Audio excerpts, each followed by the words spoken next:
What does this say about where we are on tackling climate change?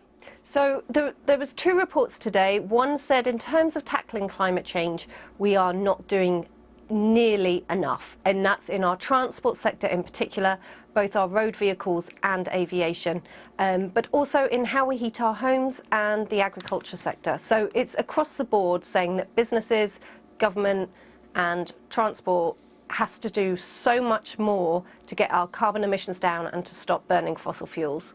And the other report? And the other report was how we are, as a country, adapting to the changes that are already here and are going to get worse every year as the world warms. And what that said was that we have barely begun. It actually scored 0 for 33 sectors, 33 key sectors for being prepared for the risks ahead. So in that provision, they said there's less than 6 people working on this across the country in the civil service. And if you think that sea levels are rising every year, we're warming up, so we've got people in hospitals, in care homes, all at the risk of overheating. Given the amount of people's health that's at risk and the financial cost to our country, it's amazing we're spending such little amount of resources, time and effort to adapting to the extreme weather events that we're going to be seeing a lot more of, but also the general warmth and the rising sea levels. And yet, when we get told that the UK is at the forefront of the global low-carbon transition, I mean, we're going to be the first major economy to set a net zero emissions target. We intend to host the world leaders at next year's landmark climate conference. Where's the message gone wrong here? So what's happened at the moment is that the responsibility for climate change rests with one minister. It's not ingrained within across all the civil service. It's not part of Treasury actions. So basically, they can still be subsidising fossil fuels.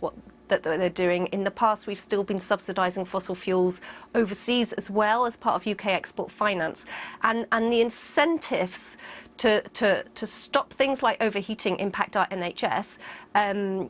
They're all in different departments, so there hasn't been this holistic look at what we need to do, how we can get the public involved, and that's what One Home, the organisation I work for, is there to do, is to promote all the climate actions we can take to stop our greenhouse gas emissions, but also to adapt our homes and to protect people from both the extreme weather events, but also the rising temperatures. So are we perhaps expecting far too much from government, and it should be down to organisations like yours? And indeed, we've got Sir David Attenborough, who, let's face it, can achieve more in one day than any government perhaps can achieve in years.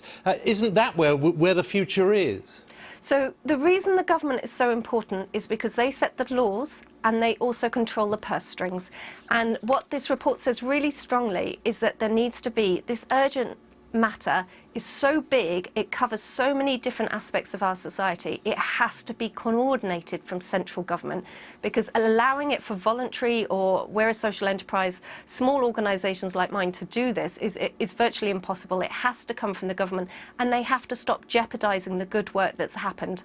So for example, building regulations, planning policies, currently they're putting up VAT on solar, they've banned onshore wind farms. There's so many regressive policies they've got in place. They're planning to expand all the regional and national airports. So we're sort of one step forward, 2 steps backs at the moment, and that's because we haven't got joined up thinking in government. Angela Terry from Climate Alliance, really good to talk to you. Thanks for your time this afternoon. Thank you, Simon. Thanks.